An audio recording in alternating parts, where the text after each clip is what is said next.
Ladies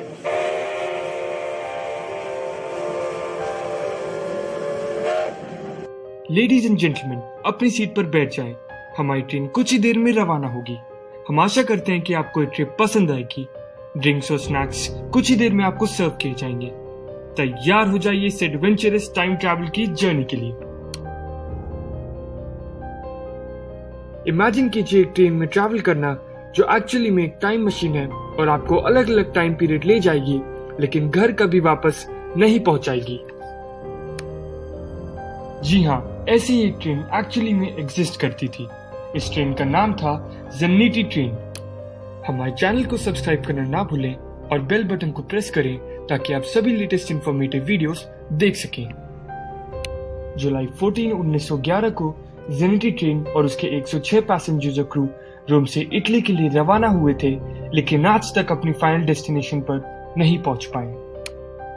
ये incident भी 1912 की टाइटैनिक के पैसेंजर्स की तरह है, जिन्होंने अपना पहला और आखिरी सफर इस शिप पर तय किया, क्योंकि ये शिप भी अपनी फाइनल डेस्टिनेशन पर कभी नहीं पहुंची। हालांकि दोनों इंसिडेंट्स में डिफरेंस ये है कि आज तक नहीं पता चला कि जेनिटी ट्रेन और उसके पैसेंजर्स का क्या हुआ और वो किधर गायब हो गई। 1911 में रेलवे कंपनी जेनेटी ने रिच क्लास इटालियंस को एक फ्री ट्रायल राइड के लिए शामिल किया उनकी अपनी नई ट्रेन पर।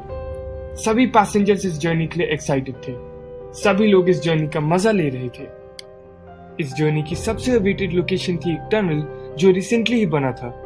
ये उस टाइम में दुनिया का सबसे बड़ा टनल था और यही वो जगह थी जहां पे असली मिस्ट्री शुरू हुई।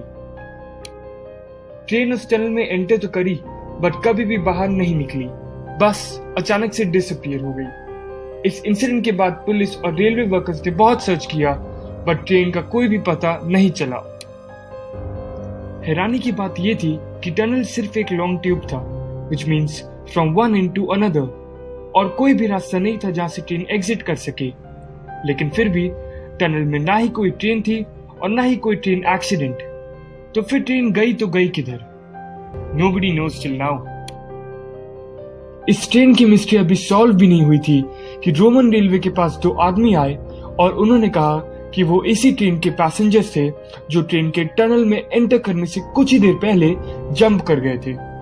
जब उनसे पूछताछ की गई तो उन्होंने बताया कि ट्रेन जैसे जैसे टनल के पास पहुंच रही थी, एक व्हाइट फोग जैसा कुछ टनल की तरफ से अपीयर होने लगा। ट्रेन की स्पीड धीरे हो गई और वो जैसे जैसे टनल को अप्रोच कर रही थी, वो व्हाइट फोग ट्रेन को पूरी तरह से कवर अप कर लिया था। इस इंसिडेंट के बाद ऑफिशियल्स ने डिसाइड किया कि इस टनल को बंद करना ही सबसे सही रहेगा और कुछ ही टाइम बाद ये टनल वर्ल्ड वॉर 2 में कंप्लीटली डिस्ट्रॉय हो गया और इसका पूरे तरीके से नामो निशान मिट गया। टाइम बीतता गया, लेकिन इसका जवाब नहीं मिला। कोई भी इस मिस्ट्री को एक्सप्लेन नहीं कर पा रहा था। कुछ समय बाद एक ऐसी रिपोर्ट आई जिसने सबको हिला कर रख दिया था।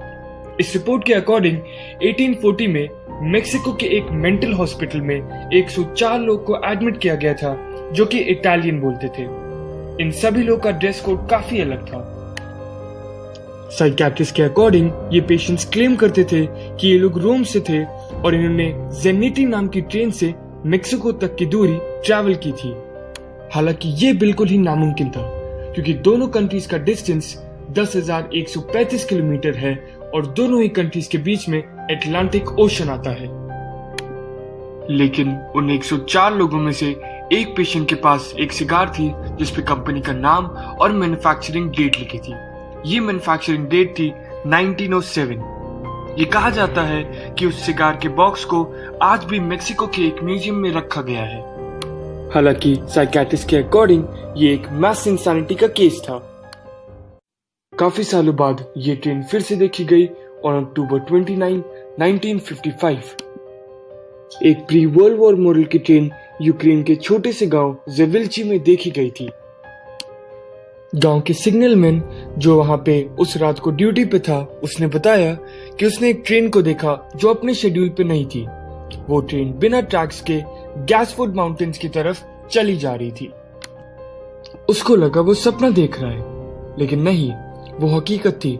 एक ओल्ड फैशन ट्रेन जो अपने टाइम के हिसाब से काफी पुरानी थी, बिना रेलवे ट्रैक्स के एक माउंटेन की तरफ बढ़ी जा रही थी। जो डिस्क्रिप्शन उस सिग्नल मैन ने ट्रेन का बताया वो जेनेटी ट्रेन से काफी हद तक मैच करती थी।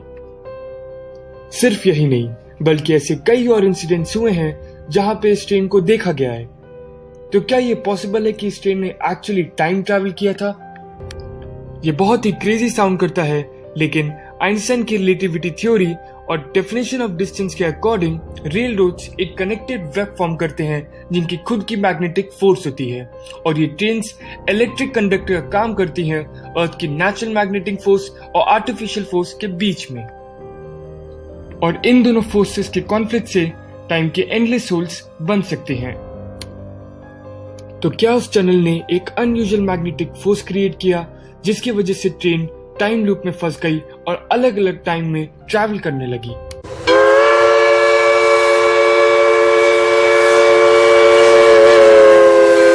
हमारी ट्रेन की जर्नी अब यहीं पर खत्म होती है।